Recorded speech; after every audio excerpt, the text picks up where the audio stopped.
It's time for Be in the Driver's Seat with Regina, the Queen of Car Loans, and mental health expert, Dr. Teresa Moore.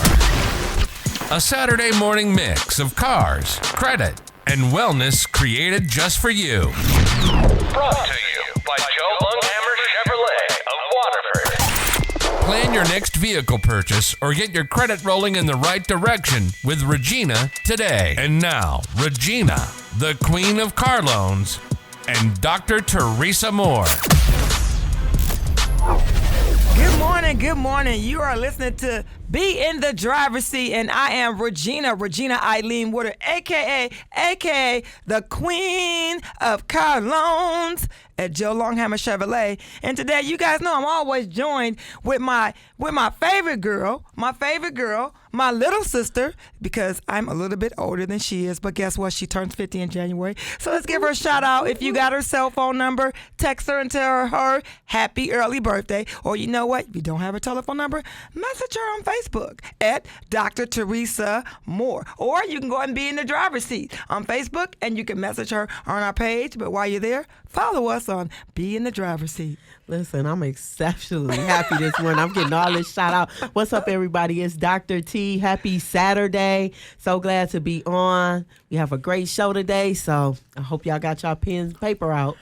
Well, you know what? First of all, happy holidays. I know everybody, they're probably trying to get their Christmas shopping in, but, some people are out there stressing. Today's topic you guys are going to be talking about. What's the day? What's the corner today? Wait, what's the segment today? So today this is the therapist corner, y'all, and we're talking about points to ponder.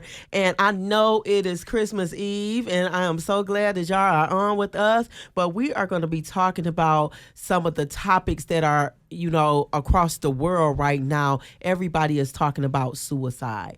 So today we will be talking about suicide. We will be talking about mental illness, and we will be talking about the telltale signs. So have your pencil and paper ready. Have your pencil and paper ready. Are you going to have your guests say good morning? Yeah, so I'm excited, right? So, every third Saturday of the month, we have additional therapists that come in, and I collaborate with them. And today we have my homegirl. I love her, y'all. So I met this young lady at Pathway to Christian Counseling Center, and I met her, and immediately I connected with her. So I have Antanique Thomas in the building. Good morning, Antanique. Good morning. Hello, everyone. I'm glad to be here. So we're so glad you are here today. So we got some great things we're going to be talking about. So if you are in your car, get you a pen and paper, pull over to the side, call a friend, tell somebody to listen today. These are tools that you want to write down, things that you want to hear today. So I'm excited, and I can't wait till we start. Can't wait. But listen, we're going to change gears. And you know I'm Regina, the Queen of Car Loans. But I want you guys to get your pencil and paper ready for this segment, because I want to be talking about 5 advantages of buying a used car from a dealer. Now, a dealer is a franchise. Mm-hmm. So you have, I work at Joe Longhammer Chevrolet, located at 475 Summit Drive, Waterford, Michigan. But, we're going to talk about the 5 advantages from shopping with me, or shopping at a Ford store or a Chrysler store. Not knocking the used car lots on the side. Not going to say on the side of the road, but they have their own spot. Mm-hmm. Not knocking them, but I'm going to give you the 5 advantages of buying a used car from a dealer today. Right. So one of them is solid reputation. Oh, yeah. For instance, your therapist that we have in this morning, you said, where did you get your car from? Is your car brand new? And I said, well, yes, her car is brand new. It's not brand new with 0 miles on it, but it's a 2021 Chevy Trailblazer, right? And that being said, she bought it from a dealer. Yeah. She did, right? You bought it from a dealer. Even though they're available used now, and you can get them at a used car lot, but, it's a solid reputation. If something happens with your vehicle, if it gets into an accident, the body shop is connected to the dealership, whether it's in the same building or down the street. So Why not? Dr. T, I know you bought all your cars from me, right? I do. And I am a firm believer that I am going to a dealer, right? Because number one, I want a newer car, and I also want the solid reputation. I want to know that if I have anything going on with my car, I can take it into the dealer and they will address that situation right away. And then also, dealers offer certain warranties. They have, you may see a used car on the lot and it may say as is, but what you need to do is you need to say, is there a warranty? Don't just assume because you see that as is sticker. That means the dealership is not offering a warranty from them. But you always, in some cases, can buy an extended service contract at a small fee. But wait, Regina, let me ask this question. You said that dealership may be as is, they're selling it, but does that mean that the actual manufacturer may have had a warranty on it that it goes to maybe 50,000 miles, 75,000 miles? Is that what that means? Well, yes and no. So when you look at an as is sticker, it might be just as is, and so if it's a $5,000 car, the vehicle's as is, right? If it's a $4,000 car, the vehicle's as is. If you have maybe a $12,000 car, maybe a $10,000 car, it might be, depends on how many miles on the car, depending on the year, you might be able to get an extended service contract. So I really can't answer that question yes or no, but in some cases, yes, it may be some manufacturer warranty left on that vehicle. It might not be the regular manufacturer warranty, but it might be the 5-year, $60,000, which is going to cover the engine, transmission, and other small components of your vehicle. So that might be available. So don't assume because it says as is that it's not any warranty available for you. Okay. But number two is room for negotiations. Okay, just because you see the price doesn't mean that's the price, right? Now, if you're buying a new car and you got a GM discount, that may be the price. That is the price.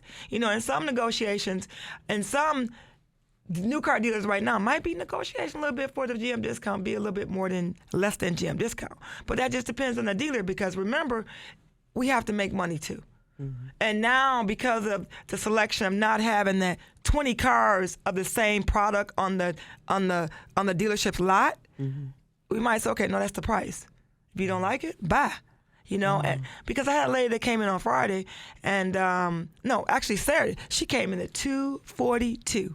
Okay, and everybody else was busy in the showroom, and my sales manager said, Regina, are you available? Can you help out?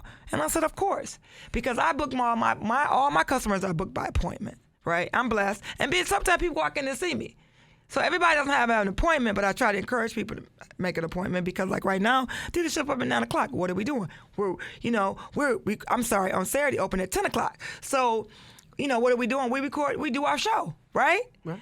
So I book everything by appointment, but people can walk in. But she came in 244 on last Saturday, and what she did was, I said, well, where did you get your last vehicle? The car is for her daughter. She said, well, she got it from. I'm not going to say the name of the place, but she got it from there. Okay. Well, did she get any cars from us? Well, yeah, she got cars from you 2 cars ago, the dealership. I said, okay. So are we your first stop or your second stop? So she said the first stop. And so I said, okay. So you know what? We didn't sharpen our pencil to try to make a deal for her. Why? It's because she's going to go somewhere else, right? And it's like, okay, then we give her a price. They're going to beat the price. Even if they beat it by $5. They're going to beat the price just to earn her business. So if you come in and see me and you looking for a new car or used car, a new car, let me just say that, is that, do your shopping before you come see me. Either I can beat the price or have the same price, or if I can't do anything, I'm going to tell you I'm done. And sometimes people buy cars from people because of relationships. It's all about relationships too. So room for negotiation, we have more room because you know what? We have more cars. We have new cars, we have used cars. The used car lots, they have used cars only. So it's more room for negotiation because we might be like, okay, you know what? We're going to let this car go. But we know that we got these other cars we need to sell. So more room for negotiation. And I'm not just saying I want you to get a car from me, but if you go somewhere else, I'm equipping you for somewhere else. Number 3, one-stop shop. Everything's right there. You got the sales, you got the service, you got the body shop. Sometimes it might be under one roof, sometimes it might be down the street. But you can get everything taken care of if you have any issues. And I encourage you, where you buy your car from, unless you bought it from another state, right? Why not do all your service at the dealership where you bought your car from? Because you're building that relationship. You gotta build that relationship because you never know when you may need that salesperson or that service advisor. So build that relationship, because I'm important in the beginning of the sale, the salesperson, but I'm also important when you go to service too, because if you have an issue in service, you can come talk to me, and if I can help, I will. But the service advisor is the second most important person when it comes to buying that car. So one-stop shop, there it is. When you do a used car lot, it's not a one-stop shop. They have rarely do they have a service department right next to them. They have someone that they can pass you on to, or what happens is their service place they use is down the street, maybe 5-10 minutes away, or it might even be a half hour. So what they're doing is they're getting it in and out, in and out, in and out, in and out. So now, number 4, did you have anything you want to share, Dr. T? You know what? I like the fact that you talked about one-stop shop. I mean, it makes life easier for me. I don't want to be traveling from place to place. If I need an oil change, I want to be able to come and go and get an oil change. If I need some tires rotated, whatever I need, I want to be able to come to one place and take care of everything because I'm busy. And so it makes a difference to me. So one-stop shop is important for me. Convenience is everything. Yes. Convenience is everything. I like that. Yeah, so I like that too. Convenience is everything. And then sometimes what happens is too, if you need to bring your car to the shop and you got issues, maybe there's not a car available. Maybe a salesperson can do you a favor and get you a loaner, And what I'm finding now is I have people that come to me that really qualify for a loaner because of GM not having that many cars. We're not putting those 50 cars of loaners in the department to be actually rented when your car comes into service. But what I'm finding now is people want to just drop their car off and then they call me for a rental. I have to tell them no. We can't just give you a car. It's not that easy. Wow. People just want you to jump. It's not we're not jumping that way because we don't have the access. We don't have the inventory for that. So it's gonna be, if we know there's an issue on your car that needs to stay overnight, if we can't fix it that day, then we know. But get the car looked at first before you start begging or asking her. So number 4 is tax benefit. If you sell your car to a dealership, if you bring your car to trade at a dealership, there's a tax benefit. So you want to get that tax benefit. I don't really have a lot of time to go into that right now, but there's a tax benefit. So you can save on your taxes. So selling your car to a used car dealer and you're buying a car helps you. If you go to a private seller and you give your car to them, it's not going to be that much of a tax savings. It's not going to be any tax savings with you. But the only thing most people are looking for is the money. They're looking for the cash, right? Mm-hmm. When they trade a car in. Yeah. But they're not thinking like, well, maybe I can get a tax benefit. So my suggestion is talk to your tax person, your accountant, or your CPA, or whoever does your taxes, because I know there's a lot of people out there that are actually certified public accountants that are doing taxes, but they're qualified to do your taxes. That's something, though, Regina, that you brought that up, because I never even thought about, claiming a car on my taxes, that a car that I sold. Of course, when you have your car, you pay monthly notes on it. You can claim certain things like the tags and things like that. But just to actually claim it, that's good information. Yes, it is. And number 5 is what I want to put out. I'm doing number 5. Number 5 is building relationships. Consistent referrals to that person, to that dealership.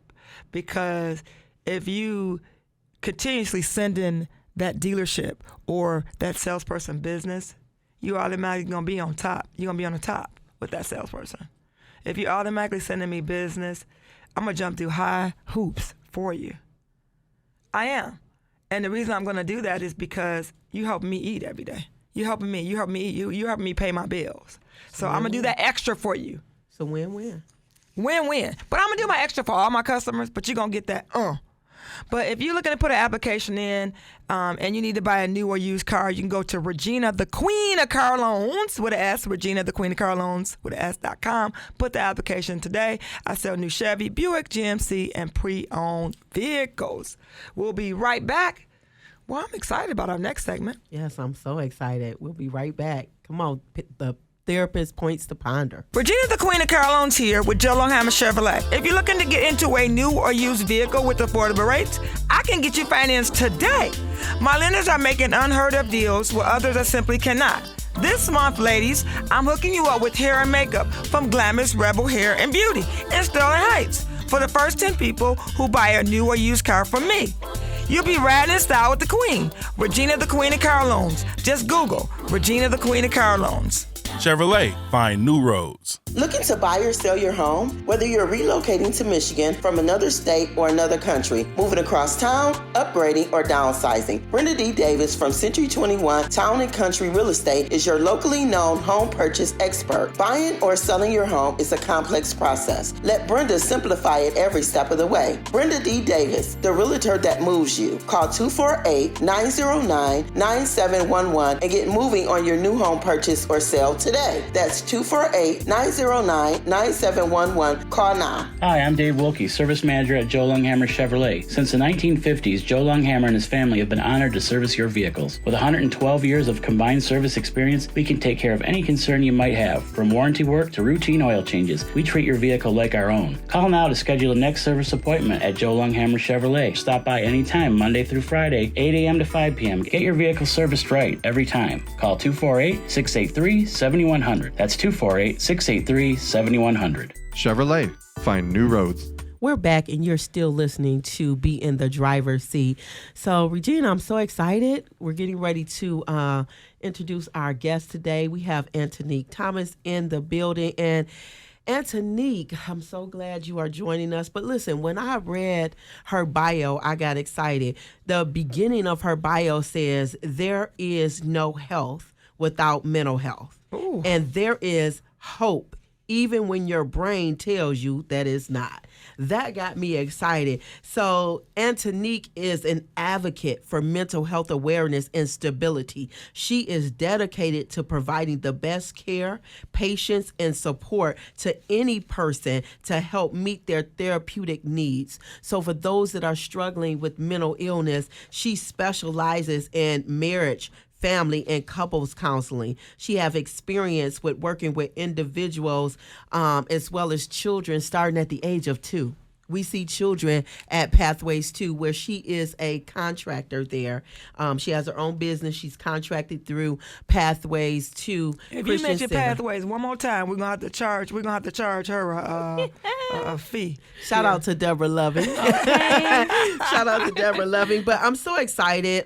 She does have experience also with working with individuals who have autism, schizophrenia, major depression, and anxiety. So I'm excited today because, as many of you listeners are listening, you have heard over the last few days there has been an increase in the suicide rates. So today we are going to be talking about suicide. We're going to be talking about the telltale signs. We're going to be offering tips, and we are also going to be just as a family, as a community, just looking for signs and help so that we can help those that we're connected to. So, Regina, let's just talk about what you think about suicide, period, before we bring Antanique in, because you and I have been talking about mental illness for the last couple of weeks heavy. So what do you think about this topic today? I don't know. I'm overwhelmed. Is because, it just touches home with just reading about it.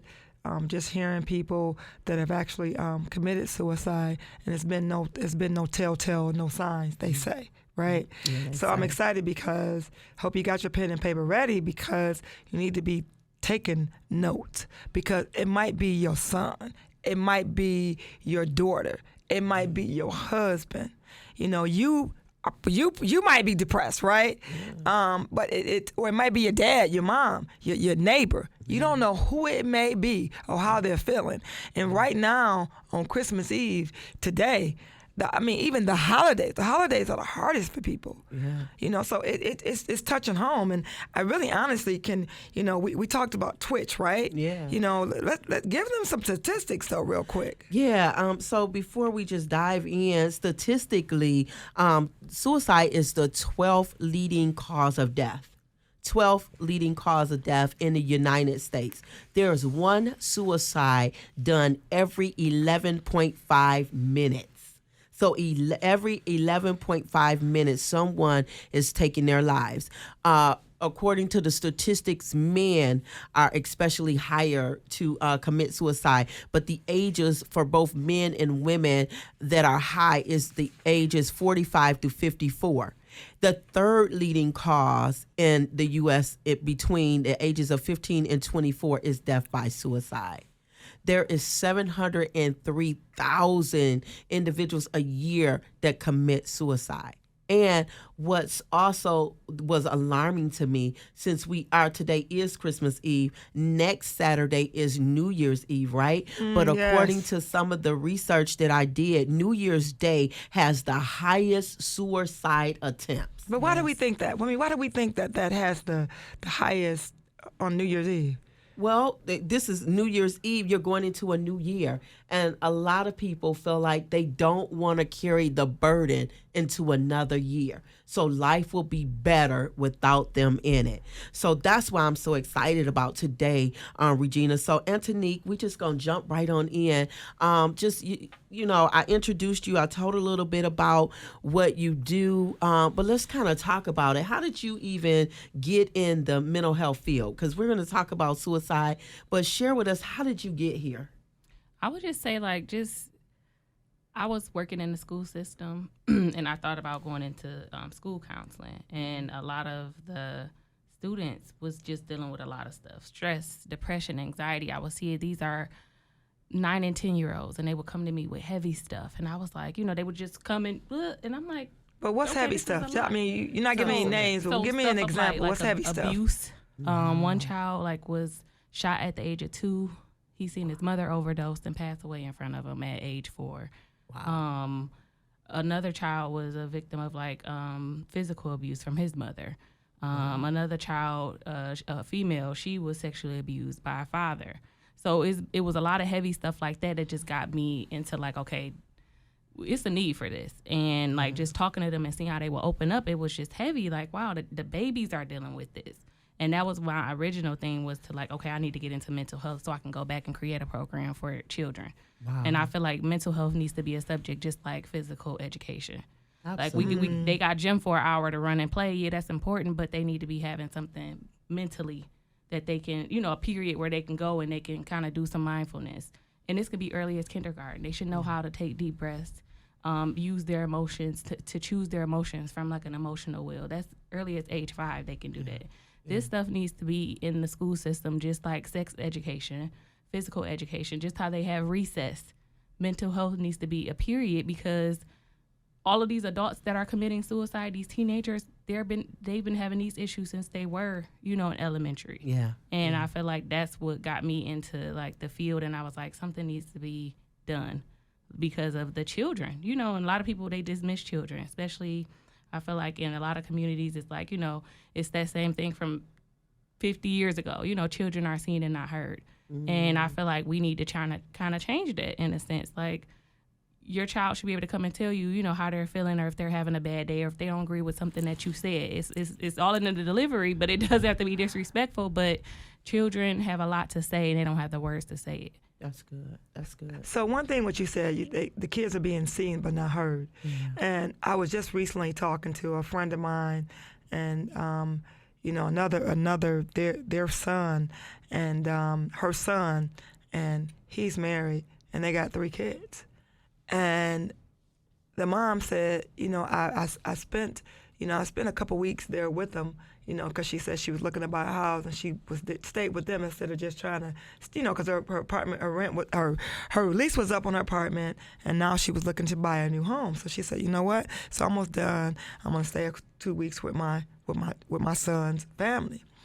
And she said that the kids, him and his wife spent more time on the phone, texting, looking at social media instead of interacting with the 3 kids.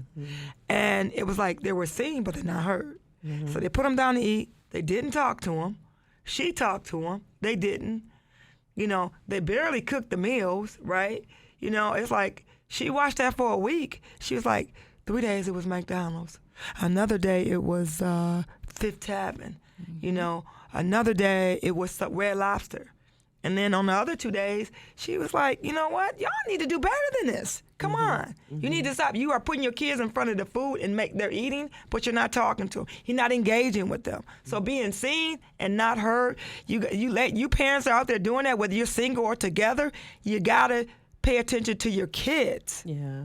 Your children. What's so ironic about that is that as children, you know, that's the unsaid thing. You're seen to be seen and not heard, right? Stay out of grown folks' business. Right. But then when you become an adult, now guess what? You're heard, right? Well, you're not heard. You're heard and not seen. Let me say that. So people will hear you, but they really don't see you. Right. We see a lot of adults that still have that same mentality. It just flips. So now you have this little kid that's trapped inside of this adult that was seen and not heard, and now you have this adult that's heard and not seen. So all of these emotions and things that they have on the inside, they're not able to share, or we miss those signs. Like, so a lot of time people say that, you know what? I didn't see the signs, or there were no signs. There's always signs, right? There is always a sign. People can say things that should alert us. Like some people be like, you know, I'm just in a dark place right now.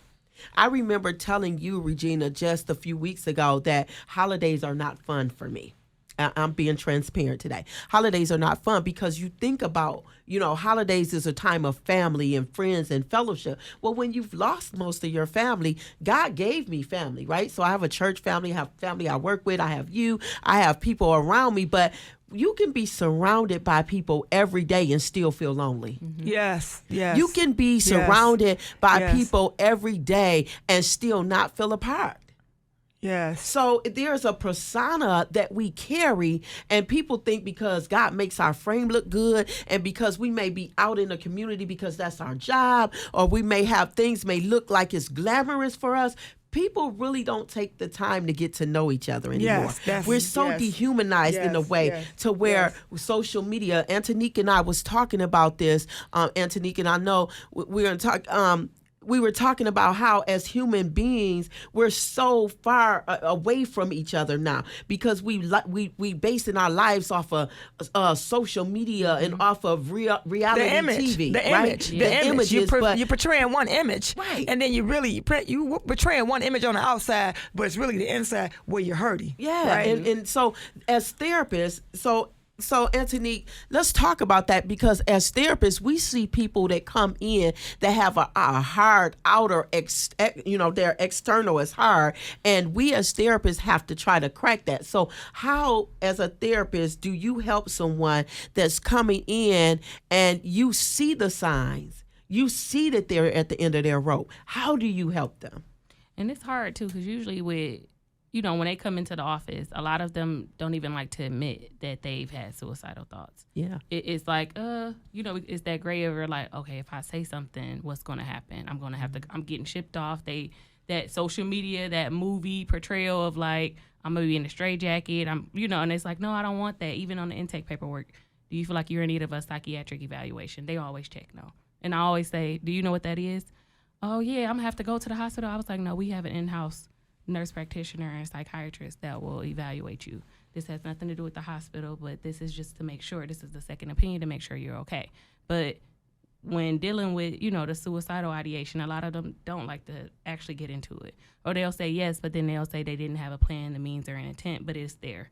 So like that stuff usually comes out over time once you build up that rapport with them. But oftentimes it's hard because they don't want to say that they do, because they don't want to go to a facility.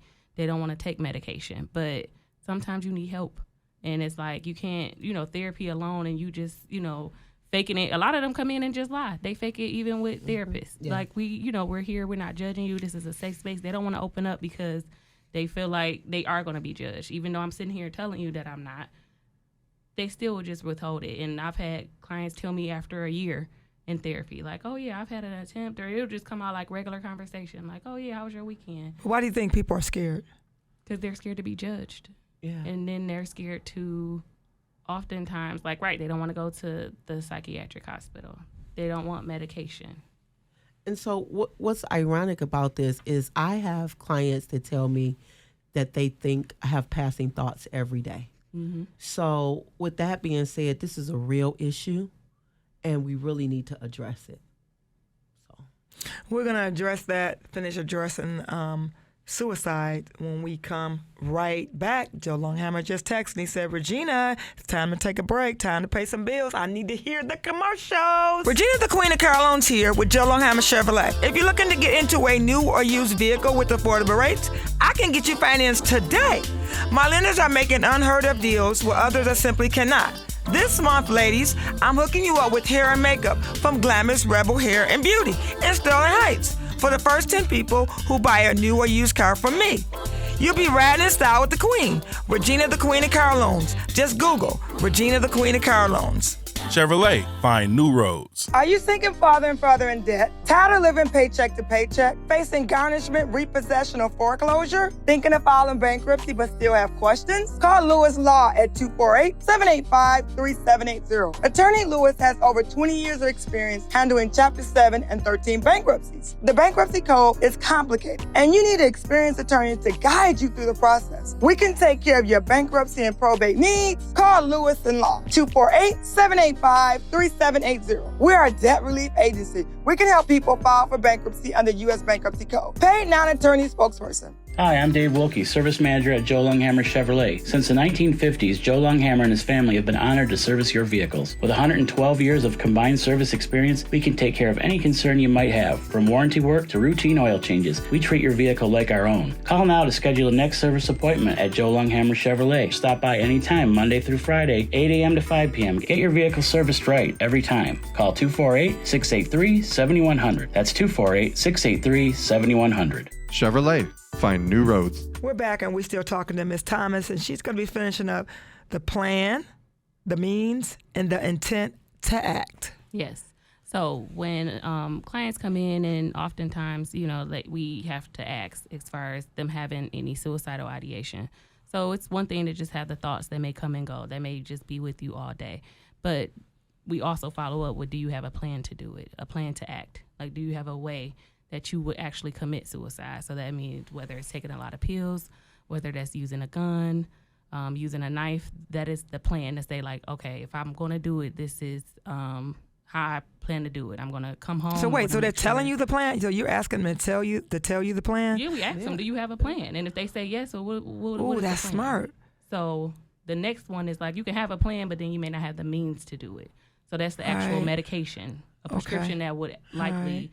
it can't be like melatonin, something that acts like a hard substance or like some type of drug, right? Yeah. So you have to have means. So you have to have access to a gun, access to prescription medication. You have to have something that will help you, or even they say like, okay, I know that this bridge downtown, there, you got everyone kind of has means in a sense, but we ask about that. Do you have access to a gun or prescription pills or anything like that will actually...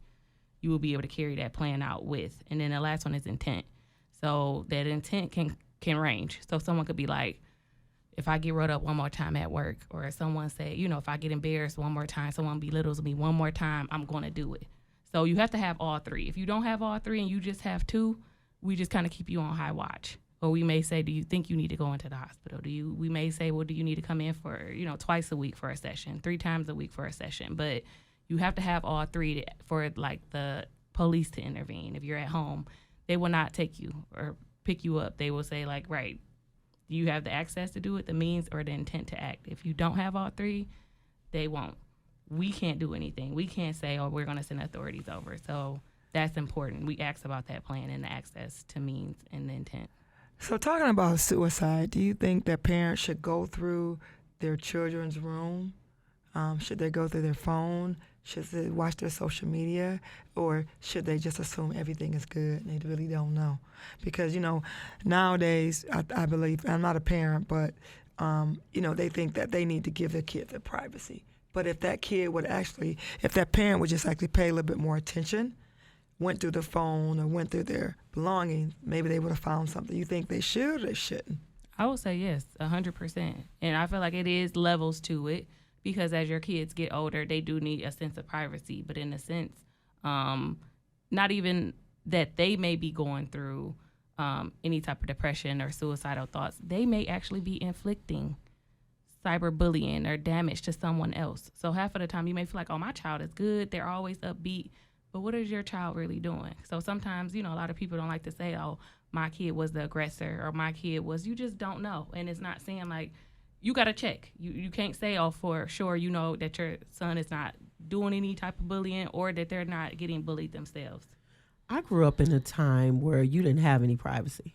my mama kicked the door open and be like, keep this door open. Right. My mama, look, once it went, by the time beepers and cell phones came out, get off the phone. I came up in the time where as long as you in my house, you gonna do what I say do or else. I didn't have an option. Right, you have all these options. And so even with Sierra, I think about how she grew up. She's 30. She didn't really have no privacy in my house either. I paid bills up in here. So, but in you terms pay the bills up in here. Me and Fred more. But I'm just saying though that people think because their parents pay the bills, they can just do what they want to do. Yeah, and so Sierra can attest that she didn't get to go spend the night at places. She didn't get to have the doors shut in the house and have phones cut, is secretly holding the phone. No, you didn't get that. And I do realize it's a different, age group growing up now. But I think that as parents, it's our responsibility to make sure that our kids is, number one, not bullying. Our kids that are following, our law-abiding citizens. Yes. All too many times we read how kids was making bombs in their room, how kids was having all type of things going on, and it was after the fact that we hear about that. You know what I mean? But now, no, be nosy, parents. Get all in these kids' mix. Yeah. It's like, where are the parents, though? It's like, where are they? Where are you? If your kid making a bomb or got a gun, where are you? Just that example you used with her watching how the interaction with the kids was. They on their phone. They doing their own thing. They sleep. They going through their own issues. They right there. They sitting right next to the child that's doing that. But they not looking at the signs. Wow. And that's the thing. And you know what? That's a true statement. What I said, I just alter a little bit so people that know me won't know who I'm talking about. But yes, that's what they do. That's what they do. Seriously, that's what they do. Or they start wrapped up in their own stuff. Yes. And it doesn't. And it can be young parents. It can be older parents. But do you interact with your kid? Do you talk to your child? Yeah. Do you know how their day was? Do you say, and I don't have no kids again, but I watch my friends that have parents. I watch my relatives, where they raise their kid or the way they're raising their child or their grandkids, Or do you know how their day was? How was your day, honey? What happened? Yeah. Did you have a good day? Yeah. Or is there one thing that you can give me today? The one thing you can tell me today that was positive about your day? And then how about a negative? Mm-hmm. Did you get upset? You know what I mean? Why not a positive and a negative? Yeah. Do you know how your kid's day was? Yeah. And, I think that all plays a role, and even as we look at, even the suicide topic today, because a lot of people, like I said, are lonely. Nobody really asks them, how was your day? The people who may decide to commit suicide, they may be dealing with heavy things. Like, for instance, when I was doing the research with this, Regina, I came across Master P, right? Master P's daughter, Tatiana, I forgot about that. Was 29 years old. In May of this year, she, the death is said accidental fentanyl overdose.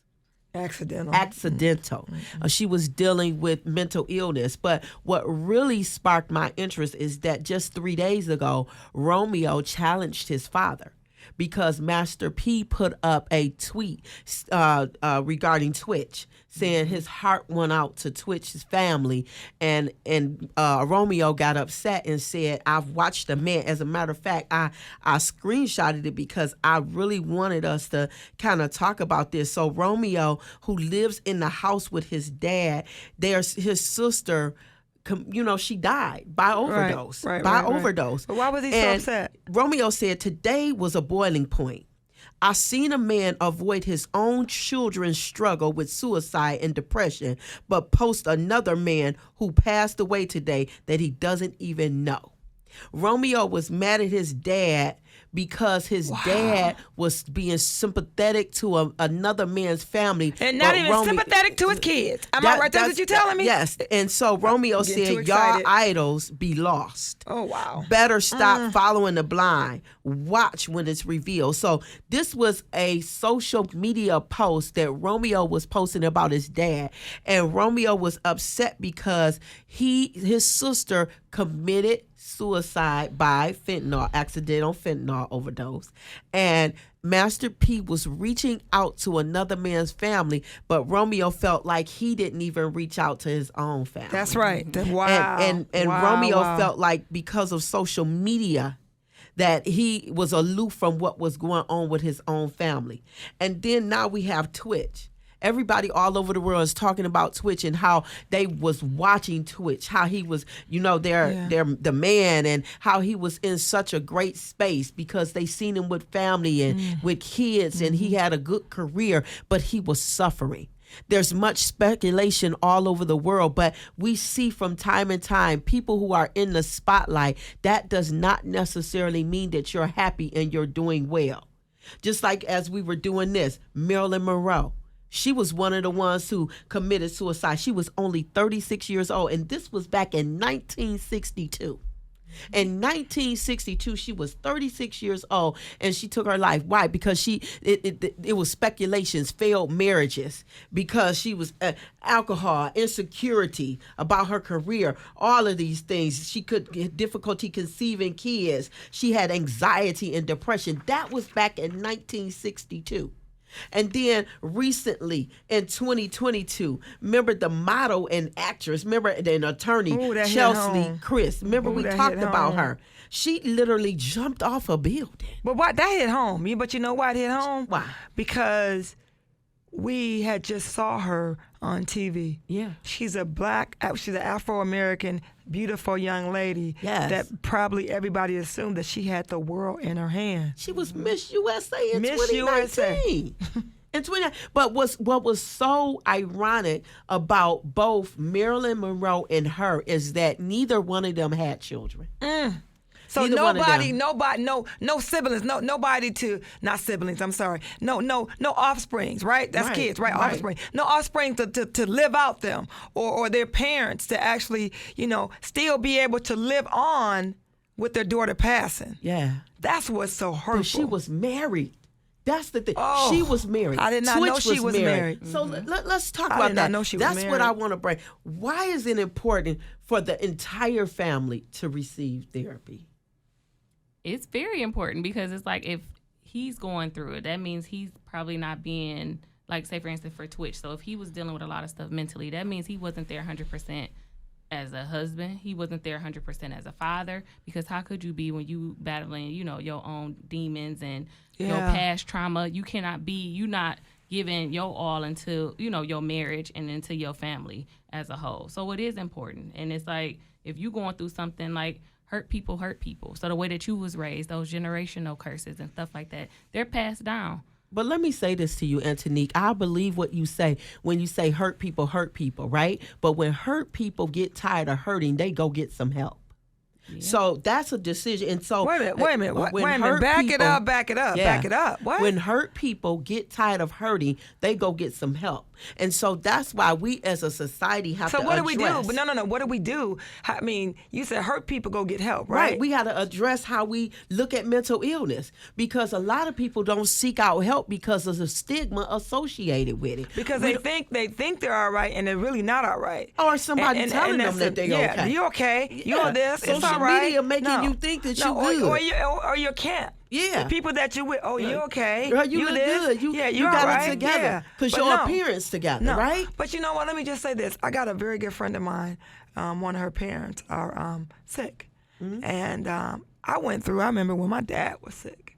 And I remember that I felt alone. Mm-hmm. Because I thought that more of my friends should have reached out, more of my close people.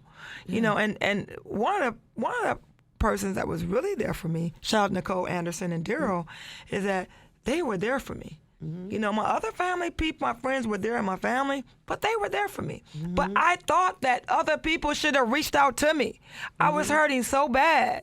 When my dad died, and his anniversary is coming up, January 2nd, right? Died in 2004. Right, well, I can't, that's not the right name. 2008, right?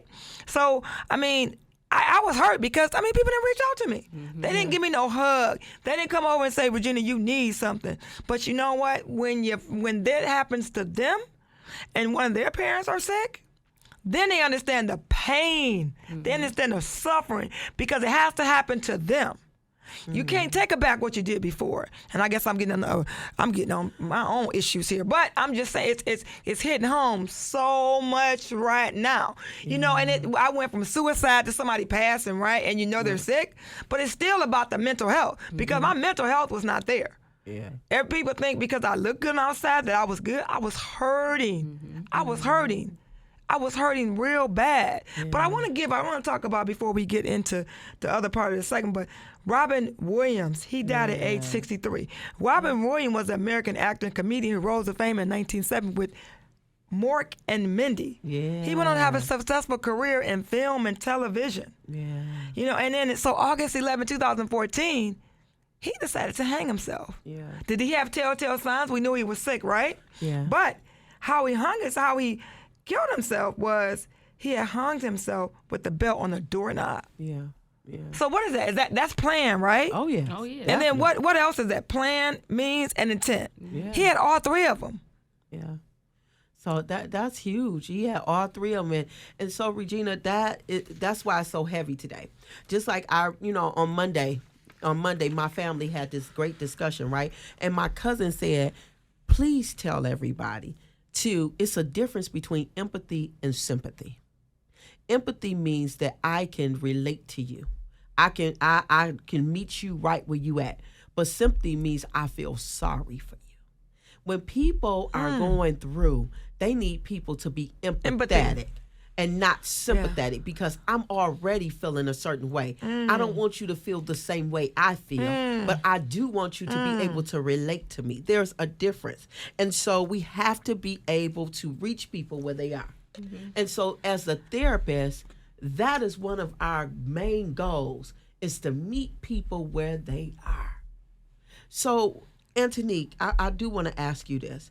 As a mental health therapist, what is your thoughts today about suicide? After hearing, we dropped names like Robin Williams, we dropped Chelsea, we dropped Master P's daughter, Tatiana, even Master P and Romeo, who's still dealing with this. You know, oftentimes people feel like grief, they have to hurry up and get over it. But what do you think? Let's kind of talk about that. What are your thoughts with suicide today? Well, today, I feel like every case is different. Every case is unique in its own. Most of the time, it's like, right, someone is dealing with something that's just so painful that they want it to stop. A lot of people feel like suicide is a selfish act. And a lot of people feel like, why would that person do that? They left their kids, but that pain that they were dealing with was so great that it was unbearable for them. But then it's the other side of it, too, that some people commit suicide because they're trying to escape something. Yeah. Something is about to be exposed, something that they can't deal with, whether it's their sexuality, whether there was maybe something that happened that they did in the past that may be haunting them in a sense. And it's like they don't want to deal with it, so they take the easy route out, which is suicide. So it's always different factors. It's not just like, that person was in so much pain and they were suffering and they were, dealing with some stuff they couldn't deal with. Sometimes it is a selfish act. And, it was like a person that couldn't face something, or they couldn't go on living a secret or living a lie, so they rather took that route. So I feel like it's a lot of different avenues to it. We talked about that today, too, and there's two sides to that piece, being selfish. But I just want to leave this thought with people who are addicted to things, like, for instance, Tatiana Miller. When most people, they don't try to commit suicide in the midst of friends and family. Why? Because they'll call 911, they'll get them some help. But most of the time, people who commit suicide, they do it alone because they're lonely. They're in a room somewhere and they take the drug or whatever and they die alone because that's exactly how they felt, alone. Wow. So, I want us all to be mindful of how we look at each other and look at people. There's telltale signs all the time. If you see someone isolated, not talking to family, having conflict with everybody, and just don't want to deal with anybody. Impulsiveness. Impulsiveness. If you see some people, all of a sudden, it's out of their behavior, but they're being extra kind. They're loving on you more. They're talking to you when they normally don't. Take time, ask questions, be alert. What's pay that? attention. What's the suicide number? Do you have the suicide number, Doc? So, just in October, the suicide number was changed to 988. I think it was in October. It was 988, and it's available 24/7. You can text 988, or you can call 988, and it'll direct you right to the Suicide Crisis Lifeline. So I like that it's 3 numbers now, because before, was it 7 or was it? It was 7. It was 7. It was an 800. It was number, okay, yeah. and so that's smart, because you remember 3 digits, right? Yeah. Because you think about, it's emergency, you dial 911. Yeah. Now it's 988. Yes. So whoever came up with that was very smart. Yeah. 911 and 988 is Yes. an easy number to remember. Yeah, it is. So, for family members, those of you who are listening, for those of you who have experienced someone in your family that committed suicide, our hearts go out to you. We are sending condolences to you. We empathize with you. For those of you that are on the line that have thought about suicide, help is available to you. Antanique, tell the listeners how they can reach you. They can reach me by phone number. My number is 313-454-1529, or they can reach me by email. It's my first name, Antanique, ANTANIQUE, j@gmail.com. Send me a message, send me a text. I know these days convenience is key. Once again, send a text message, send an email. You don't even have to have that hard phone conversation. Yeah, tell them the number one more time. 313-454-1529. So Email AntaniqueJ@gmail.com. All right. We had a couple great segments. Don't forget, if you need help, 988 is the new number, and we'll be right back. Hi, I'm Dave Wilkie, Service Manager at Joe Longhammer Chevrolet. Since the 1950s, Joe Longhammer and his family have been honored to service your vehicles. With 112 years of combined service experience, we can take care of any concern you might have. From warranty work to routine oil changes, we treat your vehicle like our own. Call now to schedule a next service appointment at Joe Longhammer Chevrolet. Stop by anytime, Monday through Friday, 8 a.m. to 5 p.m. Get your vehicle serviced right every time. Call 248-683-7100. That's 248-683-7100. Chevrolet, find new roads. Well, Dr. T, I'm super excited to end the show today on our last part of our show, because tomorrow is Christmas. Oh, God. Christmas. I thought we was going to not get singing today, y'all. Merry Christmas to you and your family. What? Listen, I'm laughing, everybody. What? Because, normally we have singing throughout the show, so she didn't sing, so I thought we had got It was off so that. sensitive today. Today was so sensitive. It I mean, was. it really was sensitive. But Dr. T, I really want people to know that we appreciate them, because we know, me and you've been together doing the show, since June? Yeah, Is it June? our first segment was in June, but we actually partnered up in April. Yeah, so we partnered up in April, and actually I was, the show has been around since, I want to say May or June of 2021.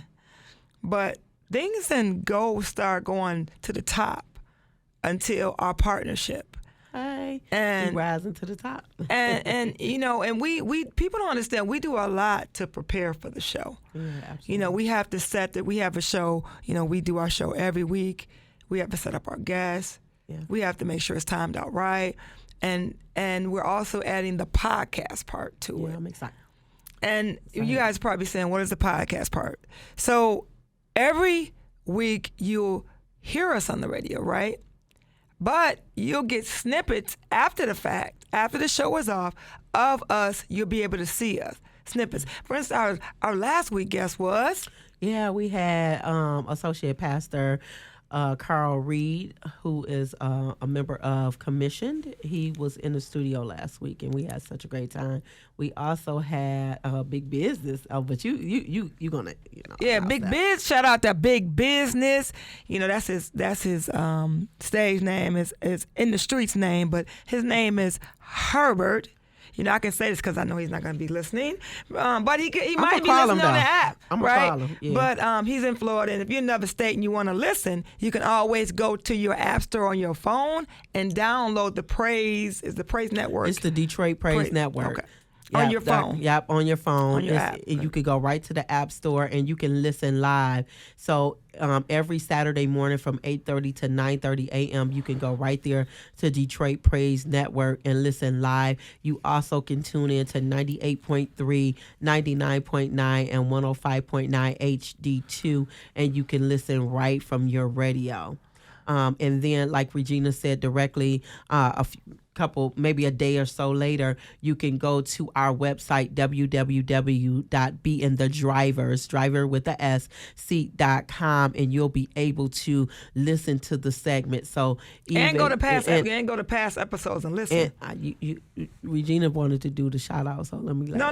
But you know what? Okay, I'm sorry. I did not, but let me just go back to Herbert. Herbert Woodard, a.k.a. Big Business, is my cousin. He flew into the Windy City all the way from Florida. He came down to Detroit. Windy City. Right. Chicago came to the Windy City. Windy City to me, too, is Detroit, okay? But anyway, home old town. He flew in, and he spent some time with me.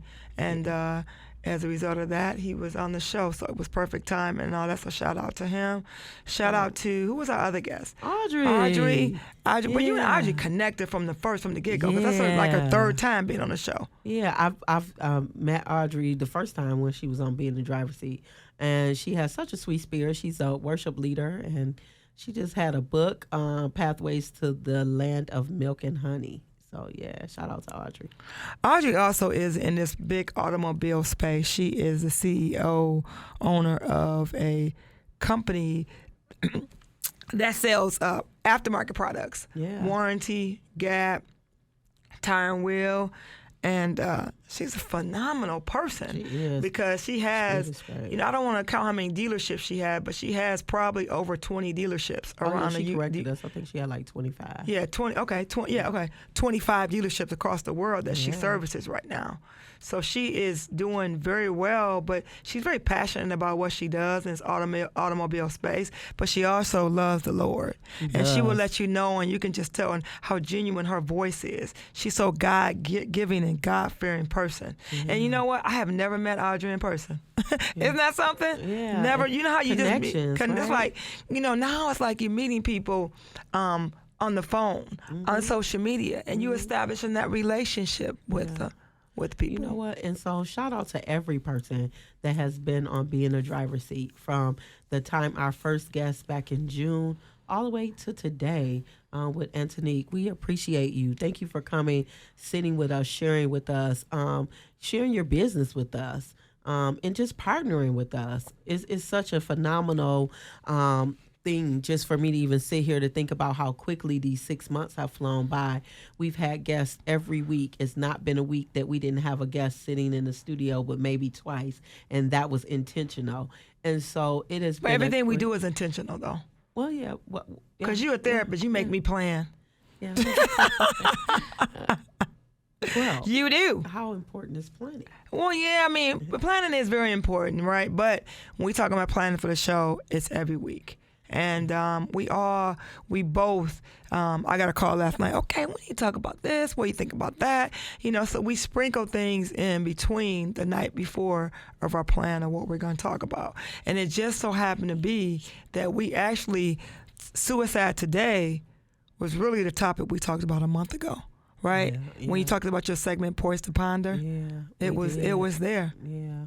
But I just appreciate today that we went a little deeper. And, we talked about suicide, but it looks different on everybody. So I don't want us to look at people and think that everybody is the same. We're all different. But just be mindful, watchful.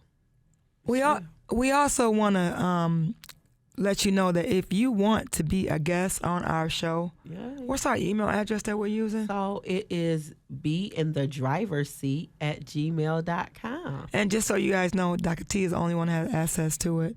I don't even want the password. She can go to her phone or her email address and she can do it. She can check the email. So, but I've had people that reach out to me far as email for things too. You know, we had past guests on. They may say, you know, what's the telephone number to Brenda Davis, the realtor that moves you? Or what's the telephone number to Kathy? You know, or so these are, you know, if you have questions after the fact, you can always reach out to us. I've also had people go to the queenofcarloans.com to my website, and they call a number that they see on the website that comes right to me. So if you want to get in touch with me, you can just Google me, Regina the Queen of Car Loans, and my number will come up. So you won't even have to, and then it helps people, my Google, you know, get me higher up on the Google search engine if you go looking for me instead of giving my number out, because I always used to just give my number out. I always tell people to Google me because, you know, I need to show up on the search. I need to be at the top of the line when you're looking for a car. Or I just need to be at the top. Regina the Queen. Dr. T. Hey, so y'all Google her, right? So, Dr. T, we got a couple more minutes in our segment left. What's your final thoughts for today, Dr. T? So my final thoughts for today is, you know, tell people you love them. Give them their flowers. Look at people. Really look at them. Spend time with people. You know, as a society, we're so quick to, you know, if I ask you, how you doing? First thing people say, I'm doing good. You know, I mean, we're programmed to say we're doing good. But, you know, I want everybody to know that it's okay to be vulnerable. It's okay to say I'm not doing well. That's right. It's okay to say I need a hug. That's right. It's okay to say I need some space. That's right. It's okay. Give yourself permission to feel. Y'all know I always have to throw my 3-step. Feel, heal, deal. Feel, deal, heal. Feel, deal, heal. That's right. Feel, deal, heal. I have to throw it in because give yourself permission to feel. Deal, heal. Feel. Allow yourself to experience feelings and emotions. You are not exempt from hurt. So allow yourself to feel. So then you can be able to deal with those feelings, and then the healing can begin. So that's it. What I got, Queen. That's it. It was heavy today. It was heavy today, and my heart is heavy for families. And I just want to, you know, all those that's connected to being in the driver's seat, we love y'all, and there's nothing you can do about it. Yeah, we love y'all. Right. Exactly. I was just going to say, ain't nothing you can do about it. We love you, and we'll be on same time next Saturday. Yes. And that is New Year's Eve, right? It is. It's New Year's Eve. So I'll be excited to be on next week. So have a great week and Merry Christmas. Tomorrow's Merry Christmas. Merry Christmas. Have a good week. Have a good weekend. You've been listening to Be in the Driver's Seat with Regina, the Queen of Car Loans, and mental health expert, Dr. Teresa Moore. Brought to you by Joe Lunghammer Chevrolet of Waterford. Be in the Driver's Seat, a Saturday morning mix of cars, credit, and wellness created just for you. From Regina, the Queen of Car Loans, and Dr. Teresa Moore, thank you for listening.